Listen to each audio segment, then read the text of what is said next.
নমস্কার, সুভদ্রা রান্নাঘরে আমার সকল দর্শক বন্ধুকে জানাই স্বাগত। আমি শিউলি। আজকে আমি দেখো তোমাদের সামনে ব্রেড নিয়ে এসেছি 4 পিস। তো ব্রেড দিয়ে আমি টিফিন বানাবো খুব সহজভাবে। ঘরে থাকা উপকরণ দিয়ে বাচ্চারা চট করে খেতে চাইলে বানিয়ে দেওয়া যাবে এবং নিজেদেরও খাওয়া যাবে, খুব ভালো। তো আমি তোমার টমেটো সস নিয়েছি, আমি নিজে ঘরে বানিয়েছিলাম সেই টমেটো সস, লঙ্কা কুচো, গোলমরিচ গুঁড়ো, একটু বাটার আছে, একটু টক দই, আর শসাটাকে আমি গ্রেট করে নিয়েছি। আর একটু তোমার ক্যাপসিকাম আছে, সবুজ ক্যাপসিকাম। এখানে রেড বা ইয়েলো থাকলেও তোমরা দিতে পারো, আমার ঘরে ছিল না, আমি দিইনি। তো এইগুলোকে আমি একসাথে মিক্সড করে নেব এবং দিয়ে ম্যারিনেশন করে নেবো। এগুলোকে আমি একসাথে সবগুলোকে মিশিয়ে নেব। এগুলো আমি সবগুলো একসাথে মিক্সড করে নিলাম, ভালো করে মিক্সড করে নিলাম। এবারে আমি লবণও ছিঁড়ে দিয়েছি এর মধ্যে, হ্যাঁ লবণ দিয়েছি, একটু বসিয়ে দিলাম।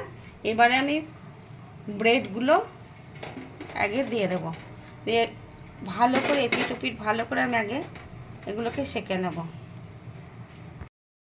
আমি ব্রেডগুলো খুব ভালো করে সেঁকে নিলাম।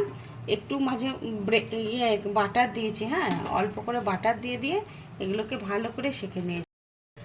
আমার এই ব্রেড দুটো ভালো করে কড়কড়ে করে শেখা হয়ে গেছে। তো আমি এই দুটোকে তুলে নিলাম। আবার এই দুটোকে এবার কড়কড়ে করে ভালো করে সেঁকবো। এগুলো না টোস্টারেও ভালো করে কড়কড়ে করে সেঁকে নেওয়া যায়, কিন্তু সবার যদি টোস্টার সবার কাছে অ্যাভেলেবেল না হয়, তার জন্য ফ্রাই প্যানে বা কড়াতে এরকমভাবে কড়কড়ে করে একটু সেঁকে নিতে হবে। এবারে আমি যে মিক্সচারটা করেছিলাম, তো সেটা ব্রেডের উপরে দিয়ে দিচ্ছি। এটা অসম্ভব সুন্দর এবং হেলদি একটা খাবার।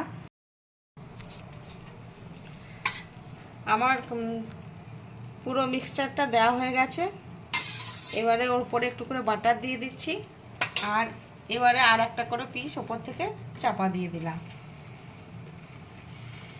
ব্যাস, এবার আমি উল্টে দেবো।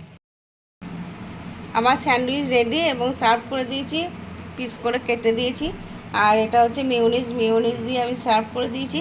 তোমরা এভাবে চটজলদি 2 মিনিটের মধ্যেই হয়ে যাবে, শুধুমাত্র মিক্সচারটা রেডি করে নিলেই হয়ে যাবে। তো এভাবে বানাবে, বানিয়ে খেয়ে দেখবে, অসম্ভব সুন্দর এবং এটা হেলদি একটা টিফিন। যাই হোক, তোমরা সবাই ভালো থাকবে, সুস্থ থাকবে। সকলকে অসংখ্য ধন্যবাদ, নমস্কার।